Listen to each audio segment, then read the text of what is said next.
everybody. Welcome to the show. How are we doing today, Dee? I am doing much better today, Wade. Good. Since the beginning of the first of the week. Thank you. Okay. Tell everybody what happened the beginning of the week. You were walking like John Wayne a little bit. I was carrying my clothes to my laundry room. Mm-hmm. I have marble floors in my house, and my refrigerator had leaked a bunch of water all over the floor, which I did not see. So when I stepped in it, Like a little skating rink? Slamming into my wall and went backwards, hit my head on the other wall, messed my knee up, messed my hip all up, was all crippled up all week, and couldn't sleep, couldn't roll over. Wade's wonderful doctor advice to me was to work it out. I got to work the kinks out. So, needless to say... That's what you do.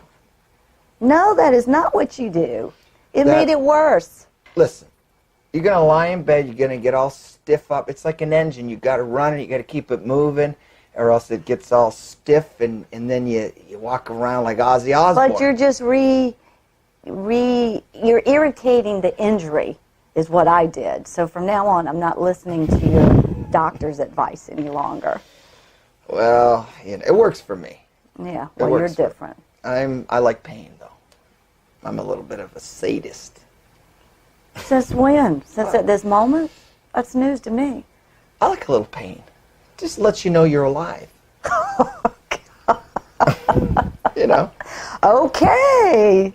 That's news to me. You see, I don't take drugs or pain medication or anything, so kind of like the experience of life in general. So if it comes with a little bit of pain, I'm good with that. Oh, okay. I was in my head as things are starting to spin about what I could do to give you a little bit of pain. Keep it exciting. All right, don't get carried away.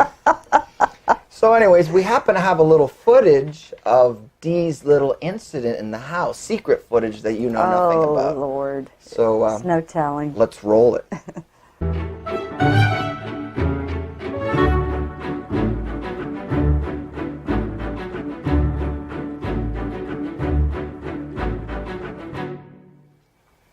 Pretty amazing footage, huh, Dee? Cute, Wade. Cute.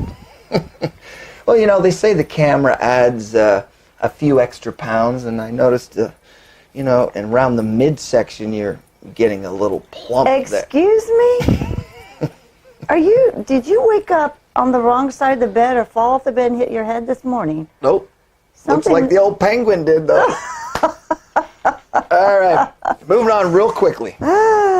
Okay, so in rock and roll news, our good friend Robin Zander of Cheap Trick, who has signed some guitars for our foundation, has a new project. Yeah? Yeah. Him and his son and daughter are doing a family concert thing.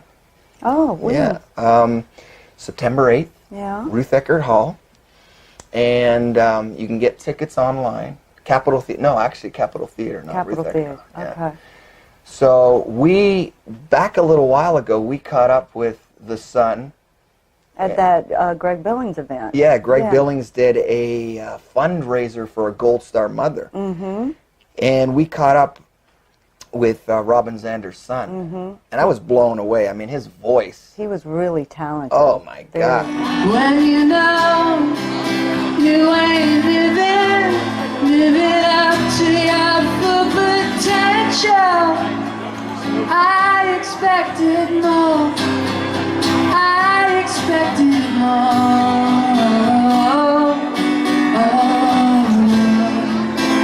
His voice is he sounds actually like a female.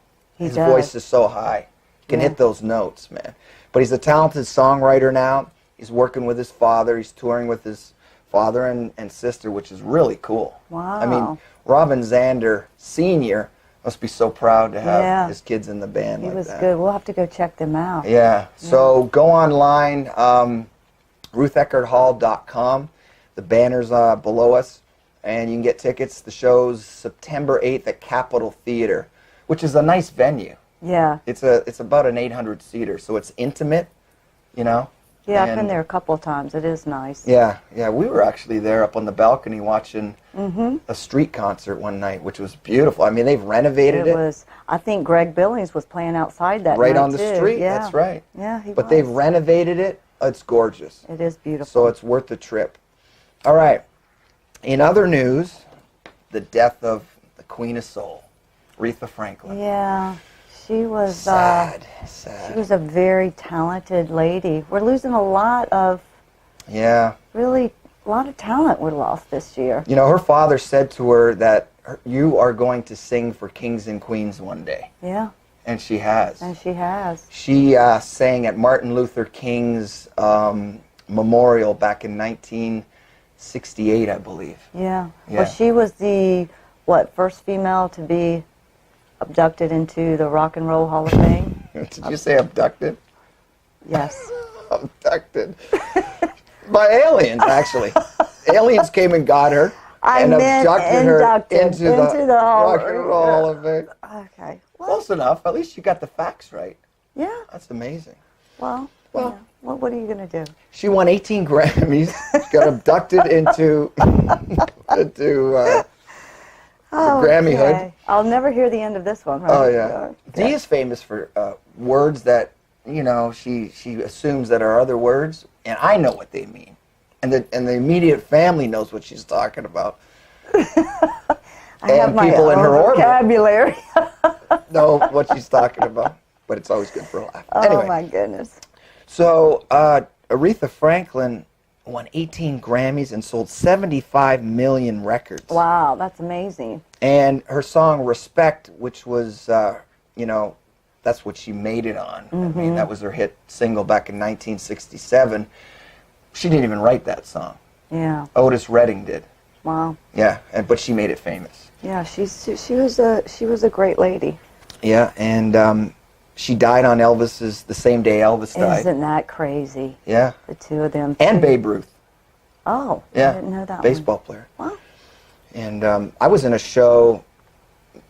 We toured all around, and there was a singer in our show, Koya. Oh, she could sing. She did the sounded just Aretha like, Franklin every night, and man, when I tell you she hit it and nailed it, she gave you goosebumps yeah, on your arms when you listened to her. She's a sweetheart. Yeah. If you ever get a chance to see Koya, Bailey Jones in concert, you go see her, man. She knocks it out. She does Whitney Houston too. Good friend of mine, sweetheart She of is. a girl. She's got an amazing voice. I mean, but Whitney Houston and Aretha, she nailed it every time she sang. I had a new respect, funny enough, for her when she sang the song "Respect" in our show, Yeah. and she killed it. I thought she did it better than Aretha. I Don't thought- tell Aretha's fans that, but Yeah. I really did. I Yeah. thought she just nailed it. So, moving on. So, we have a good friend of ours, Craig and Tony Gross. I always talk about them. Their son got killed in Afghanistan back in 2011. And his birthday is coming up on August 19th. And he would have been 33 years old. Wow. You know? He's still 33. You know, his Yeah. spirit is still Yeah. going. He's 33. Yeah. He was cut down at 25 years old.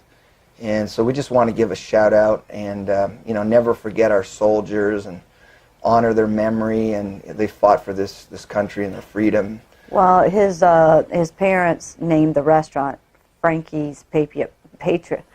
Wow, I'm really having trouble talking today. It Frankie must have slipped on your tongue, too. Frankie Patriot's Barbecue This week. in Clearwater off of Almerton. And Did you get your tongue caught in the fridge door this week? can you please stop it and let me just keep talking? Okay. So anyway, Yeah, I've Frankie's yeah. Patriot Barbecue. Go ahead. Yes. So anyone you want good barbecue, Great barbecue. the restaurant is a very military themed restaurant. Great food, great people. Go check them out. But they're good people. We always do things with them and honoring his son, and lost him Yeah. at a very young age. They do so much in the community. They they give back to the Fisher House. They cook meals for so many veterans that come into their restaurant. I mean, they're just awesome people. Yeah, And it's yeah. Frankie's Patriot Barbecue at US 19 and Almerton Road. And you can even go online and order their food, Frankie'sPatriotBarbecue.com, and they got like Uber Eats that comes and picks up the food and delivers it. And my favorite are the whiskey wings. Yes. Yeah. That's your favorite for sure. So moving on to honor. Speaking of honor, we talk about military honor all the time. But I have something in my family that we did that's, restoring honor in our family. Back in 1943, which is about 75 years ago, my aunt, she drowned when she was 4 years old. And back then, my parents, my grandparents didn't have a lot of money. Obviously not my parents at the time, but my grandparents didn't have a lot of money, so my grandfather made a cross out of wood. And that was her headstone. And over the years, with the weather and everything else, the cross deteriorated. And because not all the time we got a chance to go there and see it every year with the winters and everything, the cross went missing. And the ownership of the cemetery changed hands. So they lost the records of where she was buried. Wow. So that happens a lot, believe it or not. Yeah. Yeah, it does. I mean, even famous people, they don't know where they're buried. Like, I could go on, but so I was talking with my father, a few years back, and I was saying I would like to go visit, Aunt Huguette. That was her name.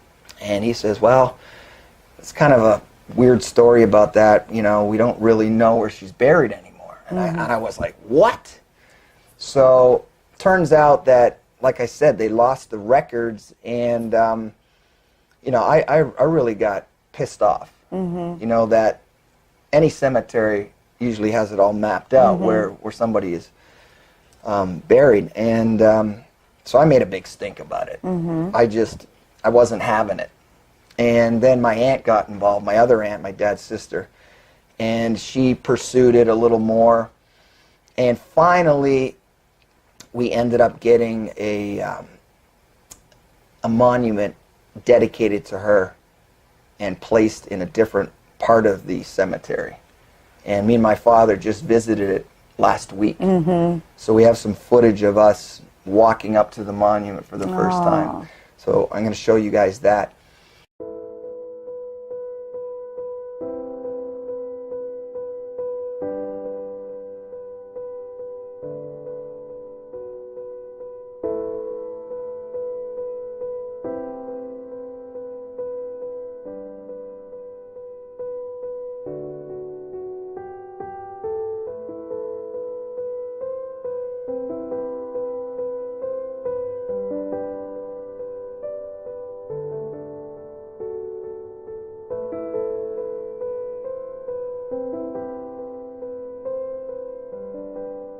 It's called a cenotaph, and a cenotaph is basically a monument that's constructed in a different location than where a body was. They do that for different reasons, for military, civilian, even John Belushi, because his grave was getting desecrated. They moved his stone to another location, thinking that, it would ward off a lot of people. So a lot of people do that. So when I finally saw the monument, I walked up on it and I was blown away. It's the biggest monument in the cemetery. Oh, that's good. It's probably, I'm guessing, 14 feet tall. And oh, wow, that is big. It's beautiful. Yeah, so good. It's a great ending to that story. And, it just restored honor, as far as I'm concerned, in our family. You can't forget about anybody. Well, when I was speaking to you back and forth, what really hit home to me is when your great uncle did not know about this, and when you were telling him that there now was a monument that he could go to. Yeah, because he was probably 14 years old when she died, and he always felt responsible because he was actually one of the people looking after her, and then she got away. She went with some friends or something, and he dove down looking for her body, and literally he was in the same spot where they Wow. found her, and just he couldn't see down below in the weeds. She was down in the weeds. But so all these years, he felt very kind of responsible, and you know, he needs answers, and you know, he's got this, I don't know what it is. It's guilt or something going on. Well, I so, mean, think about it. You're a teenager, yeah, and you were responsible for taking care of her and watching her, and then she dies, and then all these years you go through life. he's 91 now too. Yeah. I can't imagine carrying that around with me. Yeah, so when I showed him the pictures of the monument and that we relocated her body or her memory to that location, he was like, oh my God, I have to go to the cemetery now and get my answers that I'm seeking, you know. How blessed were you to be able to share that with him? I know. I mean, for me, what it did was, it just, I feel like maybe that my aunt guided me to do all of this, you know, to Help him have closure. help him have, in the end, that's what it's Yeah. all about, is to help him have closure. Because I never talked to him. Uncle Larry, everybody calls him Uncle Larry. I see him at the reunions every year. I never talked to him. But for some reason, I went to him this year and I showed him the pictures and everything. And this is something he struggled with, he told me, for years and years and years. And it just so happened that nobody told him about the monument. That was the first time he ever heard about it. Wow, My that's great. family keeps everything very private, and I'm the one that is the loudmouth of Well, it was meant for you to be there and Yeah. him to be there and you to share that with him so he could go there and spend that time and whatever he feels like he has to say, get it off his chest Yeah. and have closure for himself. That's wonderful. Yeah, and it's all about honor, you know, whether it's military or family. Yeah, So, that's right. well, thank you all for watching this week. And if you have any amazing stories that you want to get on the air, go to lovehonormusicnetwork.com and leave us a message. And if we pick your story, we'll get it on the show and send you something very cool. So remember, if you're not doing anything good out there, Then you're part of the problem. see you next time. Bye-bye.